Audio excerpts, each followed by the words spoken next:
Hello दोस्तों, मैं doctor Rohit Kapoor, associate consultant max Vaishali में हेमाटोमा ऑन्कोलॉजी डिपार्टमेंट में करंटली मैं काम कर रहा हूँ। आज हम डिस्कस करेंगे लिम्फोमा क्या होता है, कितने प्रकार का लिम्फोमा होता है, क्या इसके रिस्क फैक्टर्स होते हैं, क्या किन कारणों की वजह से लिम्फोमा डेवलप होता है, क्या इसका ट्रीटमेंट है और इसका क्या बेसिकली प्रोग्नोसिस है आफ्टर ट्रीटमेंट। तो जो लिम्फोमा होता है most commonly third most common cancer होता है जो इंडिया के अंदर मतलब पाया जाता है।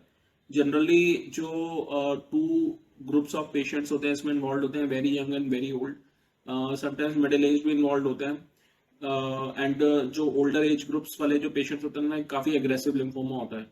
तो जो एग्रेसिव लिम्फोमा होता है उसका जो प्रोग्नोसिस होता है वो इतना अच्छा नहीं होता, मतलब उसका जो आउटकम्स होते हैं इतने अच्छे नहीं होते। बट जो अर्ली स्टेज लिम्फोमा होता है एंड क्या कहते हैं जो लिम्फोमा ज़्यादा तेज स्पीड से मल्टीप्लाई नहीं करते, जो इंडोलेंट लिम्फोमास होते हैं उनका जो प्रोग्नोसिस होता है वो अच्छा होता है।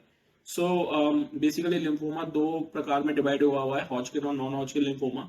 Hodgkin lymphoma generally younger patients में देखा जाता है, ओल्डर पेशेंट्स में भी हो सकता है। इसका प्रोग्नोसिस बहुत अच्छा होता है, 60 से 70% ऑफ द पेशेंट्स होते हैं इजिली, इवन एडवांस स्टेज के अंदर भी इसमें सर्वाइव कर जाते हैं। अर्ली स्टेज के अंदर कभी कभी मोर देन 80 to 90% सर्वाइव कर जाते हैं हॉजकिन लिम्फोमा में।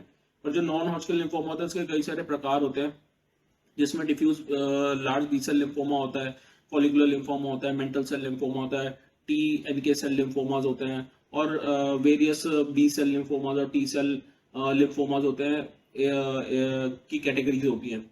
सो जो लिम्फोमा का जो मेजर आउटकम डिपेंडेंस है वो डिपेंड होता है कि उसकी स्टेज क्या है, पेशेंट किन किन सिम्टम्स के साथ आया, कितना लिम्फोमा फैला हुआ है। तो ये basic set of risk factors होते हैं।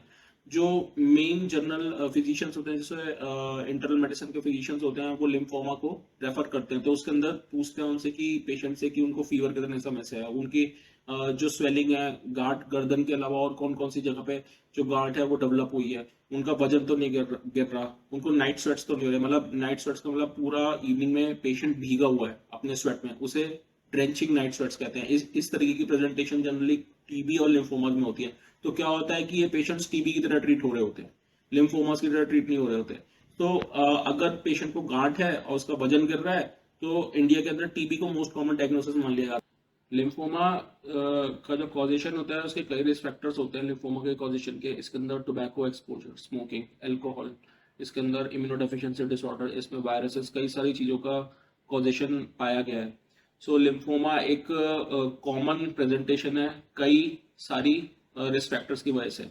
सो मेन थिंग ये है, अब इसका जो मैनेजमेंट होता है वो कीमोथेरेपी होता है, रेडियोथेरेपी होता है और मेंटेनेंस कीमोथेरेपी कभी कभी कुछ लिम्फोमास में देनी पड़ती है। तो इसके अंदर मल्टी मोडालिटी मैनेजमेंट होना चाहिए, इसमें अर्ली रेफरल होना चाहिए जिससे कि अगेन ये एडवांस डिसीज में पेशेंट डिटेक्ट ना हो, जिसके अंदर उनका जो सर्वाइवल है वो कम हो जाता है।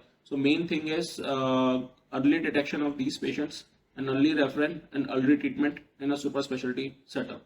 Thank you very much.